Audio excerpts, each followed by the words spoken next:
Bonjour, aujourd'hui je vais vous parler de la criste marine. Une des utilisations qu'on peut faire de la criste marine, c'est anticellulite. Donc voilà ma criste marine. Celle-ci est en graine. La graine sera utilisée principalement pour les problèmes de verre. Je vais utiliser plutôt la partie feuille qu'on voit ici.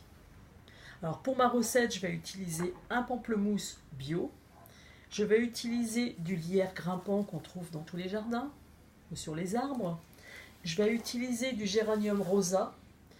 Si on n'a pas de géranium rosa frais, on pourra l'utiliser également en huile essentielle. Donc en huile essentielle, je préconise du cèdre pour ses propriétés anticellulites, du cyprès pour ses propriétés drainantes, et j'ai également du géranium rosa. Dans ce cas-là, je ne vais pas l'utiliser. L'intérêt des huiles essentielles, ça sera de conserver notre préparation. Donc je vais hacher mes plantes avec des ciseaux. Je vais les hacher grossièrement. J'ai mon pamplemousse,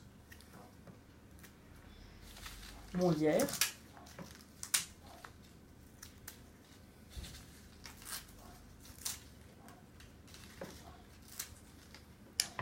maintenant je vais les verser dans un bocal. Je les mélange dans mon bocal.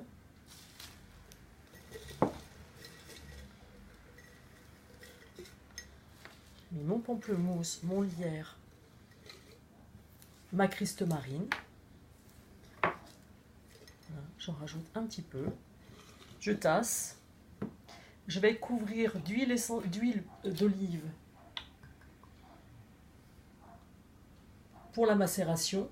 Alors j'ai utilisé de l'huile d'olive, mais on peut choisir une autre huile parce que l'huile d'olive a un intérêt, c'est la conservation et la résistance à la chaleur, mais elle est grasse et pas forcément agréable d'utilisation.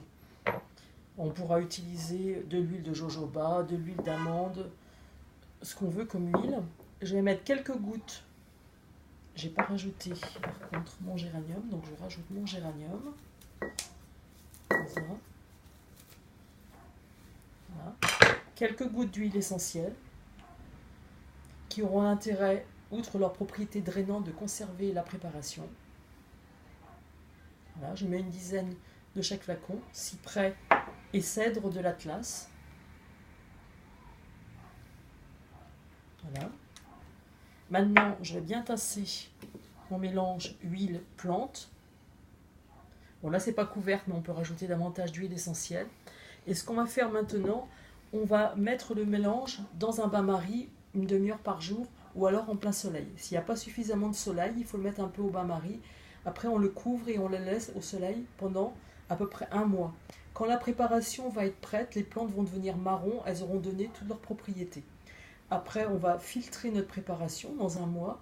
On va l'utiliser en massage sur les zones où il y a de la cellulite. On pourra également, si on n'aime pas la texture, préparer une crème. Une crème, c'est de l'huile, de l'eau et un émulsifiant. Voilà.